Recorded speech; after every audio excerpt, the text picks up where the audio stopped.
Mount Rainier is the 5th tallest mountain in the continental United States. My trip began with a flight from the East Coast to the West Coast, and I was lucky enough to take in a small tour of the volcanic peaks of the Northwest. My first impressions of the mountain when I landed was just that it was absolutely gigantic. I chose to climb with Rainier Mountaineering Incorporated, or RMI. Climbing Rainier is a fairly expensive adventure. You have the base cost for a 4-day climb, plus any gear that you're going to need for the trip. RMI has a rental service, and this allows you to get items like mountaineering boots or crampons, things that you probably wouldn't want to outright buy if you don't plan on doing any more mountaineering.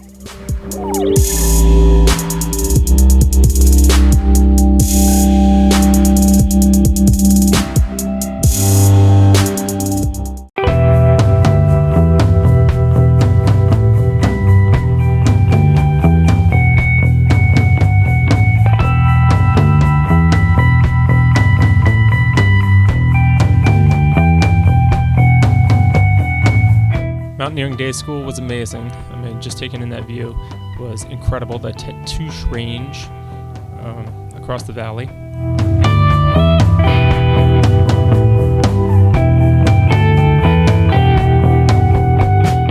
I could have done this all day. It was great. We got to learn some arrest, self-arrest, group arrest, how to walk with crampons on, how to walk in a rope team.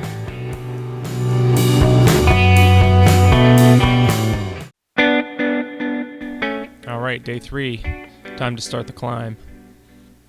They drove us up to Paradise, and that would be the trailhead for our trip. I was very lucky throughout my trip to have had really great weather. Great views. We hiked to Camp Muir. Here we are, just under Camp Muir.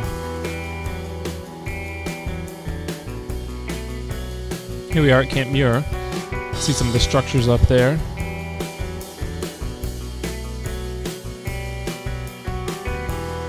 RMI has their own kind of bunkhouse. You can see it on the left there. It's a dark brown box building. Not those dark brown box buildings.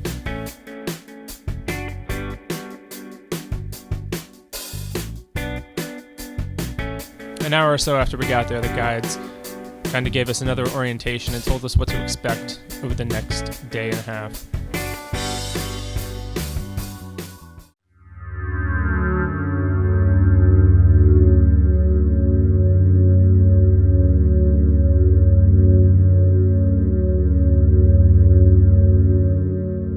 Our first break saw at least one person leave our group.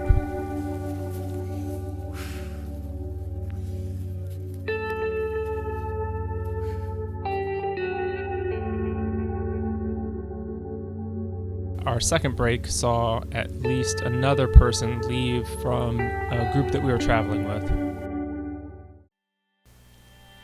The sun started rising on the top of the Disappointment Cleaver, and by the Emmons Glacier at 13,500 feet, it was daytime.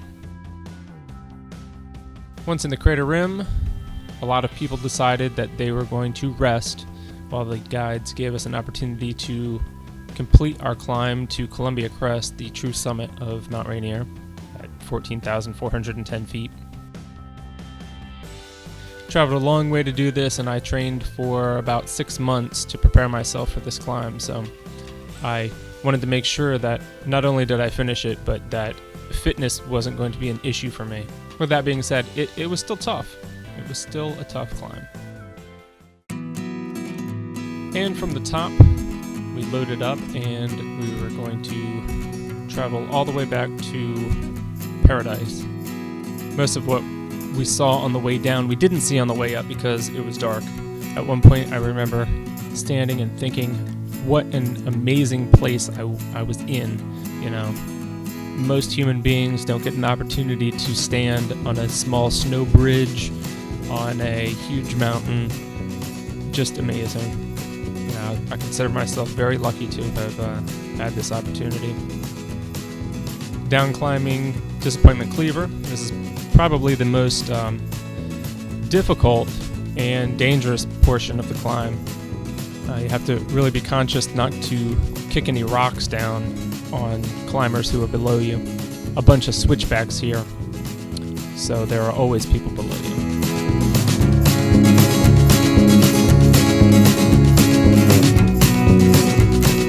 At the bottom of the cleaver, you can see where these large boulders are peeling off and falling into the glacier. We had to be pretty quick moving through this section, as a rock that size would do you in.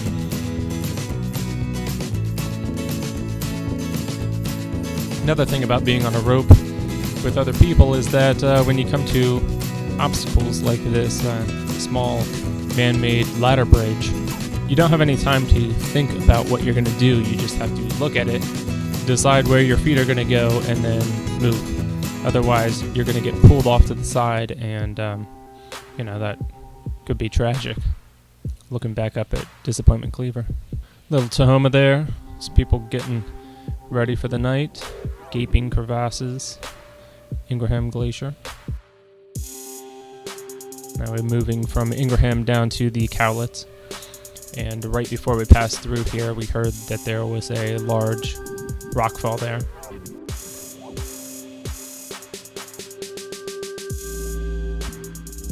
And back to Camp Muir, and this is really where the danger ends. I would highly recommend this to anyone who has any interest in mountain climbing or mountaineering. Thanks for watching.